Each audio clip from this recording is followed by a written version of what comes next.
आप हैं बिहार संवाददाता के साथ और मैं हूं मनोज चतुर्वेदी। नियोजित शिक्षकों के लिए बिहार सरकार ने जो नई नियमावली लाई है उस पर तमाम दल जो हैं अपनी अपनी प्रतिक्रियाएं दे रहे हैं। सीपीआई माले के जो विधायक हैं सुमन सौरभ जो हैं पत्रकार सम्मेलन कर रहे हैं और छात्रों के पक्ष में, अभ्यर्थियों के पक्ष में है, नियोजित शिक्षकों के पक्ष में है और शायद वो कहने वाले हैं कि वो साथ में है और ये लड़ाई सड़क से सदन तक चलेगी। क्या कुछ कह रहे हैं सुमन सौरभ, आपको सुना देते हैं। क्योंकि आप लोग सब जानते हैं कि बिहार में शिक्षक अभ्यर्थियों का एक लंबा संघर्ष चला है। पिछले 4 सालों से शिक्षक अभ्यर्थी जो थे वो 7वें चरण की बहाली का इंतज़ार कर रहे थे और इस बीच में सरकार ने कई बार तारीखें दी, कई बार विधानसभा के अंदर तारीखें दी गई, सचिवालय शिक्षा विभाग से कई बार तारीख दी गई, लेकिन हर बार लोगों को सिर्फ आश्वासन, खुला आश्वासन ही मिलता रहा। लेकिन अंत में जब छात्रों के लंबे संघर्ष के बाद सरकार ने नई नियमावली को मंजूरी दी है तो उस नियमावली में कुछ इस तरह के शर्त लगा दिए गए हैं जिससे आज पूरे बिहार के भीतर शिक्षक अभ्यर्थियों के बीच में निराशा और संशय की स्थिति बनी हुई है। और इसी बीच में माननीय मुख्यमंत्री महोदय ने पटना में आकर के ये भी कहा कि इस नियमावली में जो परीक्षा लेने का प्रावधान किया गया है उसमें 7 महागठबंधन की जो पार्टियां हैं उनसे सहमति ली गई है। यहाँ पर भाकपा माले की तरफ से महागठबंधन के एक प्रमुख घटक दल होने के तौर पे हम आप सब लोगों से ये बात कहना चाहते हैं कि इस सिलसिले में हमारी पार्टी से कोई बातचीत नहीं हुई है। महागठबंधन के भीतर एक संयोजन समिति बने जो आने वाले समय में नीतियों के निर्धारण में मिल बैठ करके कुछ तय करे, ये हम लोग लंबे समय से मांग कर रहे हैं। इसके बावजूद ये अभी तक नहीं हुआ है और इतने महत्वपूर्ण सवाल पे जिस पे बिहार के भीतर करोड़ों छात्रों का भविष्य जुड़ा हुआ है, लाखों शिक्षक अभ्यर्थियों का भविष्य जुड़ा हुआ है, उस मुद्दे पर बगैर कोई बातचीत करके एकदम लास्ट मिनट में नियमावली के भीतर ये प्रावधान किया गया है कि सबको दोबारा से बीपीएससी की परीक्षा देनी होगी। अब जब नियमावली का शुरुआती ड्राफ्ट बना, आप सब लोग जानते हैं कि विधानसभा के भीतर हम लोगों ने जब कई बार इस मुद्दे को उठाया तो सरकार ने ये कहा कि जब नियमावली बनेगी तो आप लोगों से राय मशविरा लिया जाएगा और सच बात है कि राय मशविरा हम लोगों से लिया गया। नियमावली के ड्राफ्ट दिखाए गए और उसमें हमने कुछ महत्वपूर्ण सुझाव और संशोधन लिख करके सरकार को दिया। उसमें हमारी पहली मांग थी कि जो भी शिक्षकों का नियोजन आप कर रहे हैं या आने वाले समय में करेंगे या जो पहले से नियोजित शिक्षक हैं, इन सबको सम्मानजनक वेतनमान वाला राज्यकर्मी का दर्जा सरकार को देना चाहिए। ये पहली मांग हमारी थी। इसके अलावा डोमिसाइल लागू हो, ये हमने मांग उठाई। ऑनलाइन और सेंट्रलाइज तरीके से बहाली प्रक्रिया पूरी की जाए, ये मांग उठाई। और नियोजन इकाइयों का जो मकरजाल बिहार के भीतर 9000 से ज़्यादा बिछा हुआ है, उसको सॉर्ट आउट करके एक रास्ता बनाइए। और साथ ही साथ जो 2020 की सेवा शर्त नियमावली थी उसमें जो प्रावधान किया गया था नियोजित शिक्षकों के स्थानांतरण का, उसका रास्ता आप क्लियर कीजिए। ये प्रमुख मांग हम लोगों ने सरकार को लिखित में दिया।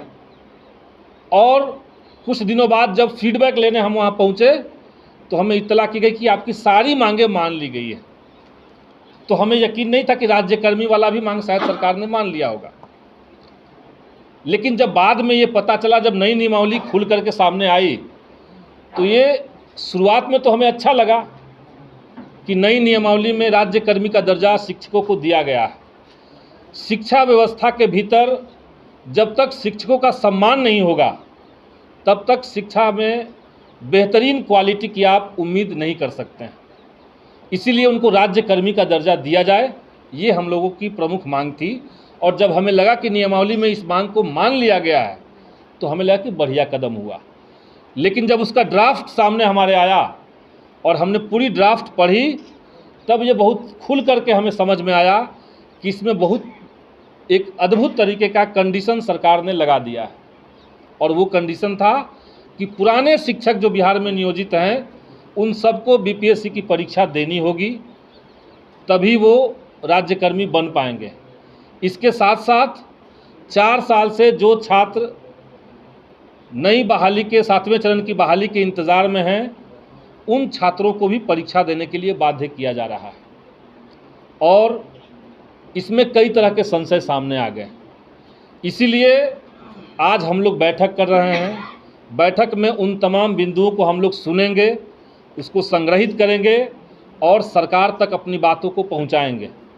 लेकिन ये बात ज़रूर उसमें है कि नई नियमावली में जो स्टेक होल्डर्स शिक्षा विभाग के तहत आते हैं, स्टेक होल्डर्स मतलब जिनके जिनके ऊपर इसका प्रभाव होगा, जिनके ऊपर इनका असर होगा, जैसे बिहार के तमाम नियोजित शिक्षक या बिहार में सीटेट, बीटेट और एस्टेट उत्तीर्ण जितने अभ्यर्थी हैं वो, तो इन तमाम स्टेक होल्डर्स की जो इच्छा है वो सरकार सुने, इनके जो कंसर्न है उसको सरकार सुने। और इसलिए शिक्षा के अंदर ये जो नई नियमावली आई है जिसमें परीक्षा का प्रावधान किया गया है, हम लोग सरकार से ये मांग करेंगे कि इस पर पुनर्विचार हो। इस तरीके से 4 सालों के इंतज़ार को आप अचानक से बदल नहीं सकते हैं। खेल के बीच में सुप्रीम कोर्ट ने भी कहा है कि खेल के बीच में खेल का नियम नहीं बदल सकता है। स्टेट 2019 की परीक्षा से बिहार में पहले से ही शारीरिक शिक्षक जो हैं वो कार्यरत हैं, 1 साल से कार्यरत हैं। उसी परीक्षा से जो अन्य विषय के छात्र हैं वो संघर्ष कर रहे हैं। तो इसीलिए एक पैटर्न सबके लिए होना चाहिए। और इसलिए सरकार की अगर कोई चिंता है कि हमें परीक्षा लेनी है तो आप 7वें चरण की नियुक्ति पहले कीजिए, उसके बाद आप पहले से इस बात की घोषणा करके रखिए कि हमें परीक्षा लेनी है, तो परीक्षा देने में किसी को कोई ऐतराज़ नहीं है। इसके साथ साथ हम ये भी कहना चाहेंगे कि सरकार की चिंता जो दिखने में लग रही है, और एक हिस्से में ये बात जा रहा है कि सरकार शायद शिक्षा विभाग में गुणवत्ता को लेकर के कंसर्न है, तो ये कंसर्न से हम लोग का कोई ऐतराज़ नहीं है। गुणवत्ता निश्चित तौर से उसमें होनी चाहिए, और इसीलिए शिक्षा के भीतर क्वालिटी को मजबूत करने के लिए, उसको ठीक करने के लिए कुछ प्रमुख चीज़ें हैं जो सरकार को करनी चाहिए। जैसे आप सब लोग जानते हैं कि बिहार की शिक्षा व्यवस्था में शिक्षकों के पास इतने तरह के काम सरकार ने पहले से दे रखे हैं कि वो साल में आधा समय शिक्षकेतर कार्यों में लगे रहते हैं। शैक्षणिक से इतर काम जो हैं उस काम में लगे रहते हैं। तो इस चीज़ पे हाई कोर्ट ने भी संज्ञान लिया हुआ है। उस काम को सरकार को उनसे नहीं करवाना चाहिए। जैसे उदाहरण के लिए अभी बिहार के भीतर जातीय जनगणना चल रहा है। हाई कोर्ट ने पहले ही कहा है कि इस तरह के कार्य शिक्षकों से न लिया जाए, और इसके लिए पहले से ही सरकार ने एक बहाली कर रखी थी सांख्यिकी स्वयंसेवक संघ की। वो तमाम छात्र जो हैं वो आज अपने रोज़गार को वापस पाने के लिए संघर्ष कर रहे हैं। उन्होंने सिर्फ 1.5 साल काम किया था और अच्छा काम करने के बावजूद उनको हटा दिया गया। तो जो काम शिक्षकों का था, पढ़ाने का काम, उनसे सिर्फ वही लिया जाए।